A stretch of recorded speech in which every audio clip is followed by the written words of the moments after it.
Have you ever wondered how cameras freeze a moment or capture the motion of a waterfall? It's all about shutter speed.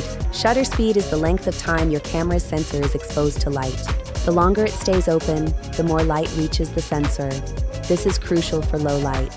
It's perfect for sports, wildlife, or anything moving quickly. On the flip side, a slow shutter speed lets motion blur into the frame. This is how you get those silky waterfalls or light trails from cars at night. Changing shutter speed also changes exposure, so balance it with aperture and ISO. Pro tip: if you're using a slow shutter, use a tripod to avoid camera shirk. Now grab your camera and experiment. I'll see you next time. Okay, so that entire video, the talent, the environments, the camera, the work, the transitions, was generated from a single prompt. No shoot, no editor, no post. This is a paid partnership with HeyGen, and I want to show you why their new Seedance integration is worth paying attention to, especially if you make content at any kind of volume. Here's the reality of running a production company or being a creator in 2026. The demand for video content has never been higher. Brands want weekly deliverables. Social platforms reward daily posting. Clients expect polished video for every campaign, every product launch, every internal update. And the bottleneck is always the same. Someone has to be on camera. Someone has to light it, frame it, record it, edit it. Even a simple explainer video takes half a day when you factor in setup, takes, and post. Now multiply that by 10 clients, or 50 pieces of content a month. The math breaks. And that's not a creative problem, that's a logistics problem. The ideas are there, the scripts are there, the production bandwidth isn't. That's a specific problem I want to talk about today. And HeyGen's new setup, specifically the Seedance 2.0 integration, takes a real swing at solving it. So here's what's new. HeyGen just integrated Seedance 2.0 into their platform. And the way it works with their video agent is the part that matters. Video agent is a one-prompt workflow. You describe the video you want, the topic, the tone, the structure, and the agent builds it end to end. It selects the avatar, assigns the voice, writes the script structure, and generates a full video, not clips you stitch together. A complete editable video. What Seedance 2.0 adds is the cinematic layer. Before this, HeyGen avatars were mostly talking heads on flat backgrounds. Now the digital twin actually moves through environments. You get camera movement, scene transitions, dynamic action sequences, the kind of visual production that used to require a crew and a location. And everything is editable after the fact. Text layout, color positioning, you're not locked into a render. A small change means a small change, not a full rebuild. I've seen a lot of avatar and AI video tools, and most of them feel like novelties.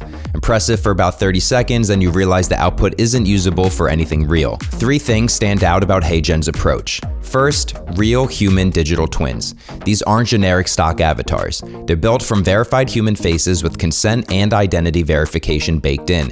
Your likeness is protected. Nobody can clone you without your permission. That trust and safety layer matters, especially for creators whose face is their brand. Second, character consistency. Your digital twin looks the same across every scene, every video, every environment. That visual continuity is what separates something you'd actually publish from something that looks like a demo. Third, it's all in one place. The avatar, the voice, the script, the cinematic generation, the editing, it's all in one platform. You're not bouncing between 3 different tools and trying to make them talk to each other. One prompt, one pipeline, one output. So where does this actually fit? Because I'm not suggesting anyone replace their on-camera presence entirely. Your audience follows you for you. That connection is irreplaceable. Don't think about all the content you don't make, but think about all the content you don't make because you don't have time to film it. The explainer video for a product launch, the social cut for a campaign recap, the weekly update your audience will love, but you can't justify half a day of shooting every time. That's where this lives. The content that matters but doesn't require you personally sitting in front of a camera every single time. For production companies, imagine generating first draft client deliverables from a brief, then refining from there. Instead of starting from a blank timeline, you start from a finished rough cut. That compresses the feedback loop dramatically. For creators with multilingual audiences, HeyGen also does video translation with voice cloning and lip sync across 175 languages. One video, global reach, your voice preserved in every version. That alone is worth looking at if you're trying to grow internationally. Let me be real about where I see this, because HeyGen isn't replacing a director and a DP and a narrative tool. It's not making your next short film, and I don't think they're pretending it is. What it is doing, and what it does extremely well, is it solves the volume problem. The sheer quantity of video content that modern creators and businesses need to produce is unsustainable with traditional methods. Something has to give, and I'd rather that something be a tool that handles the routine, repeatable formats so I can spend my real production energy on the work that actually needs a human touch. The Seedance Seedance 2.0 integration closes the gap between AI avatar video and something that actually looks produced. The motion is real, the scenes have depth, and the one prompt workflow through Video Agent means the time investment is minimal. For the right use cases, this is a serious time multiplier. If you want to try HeyGen, my link is in the description. Go check out Video Agent and the Seedance 2.0 integration.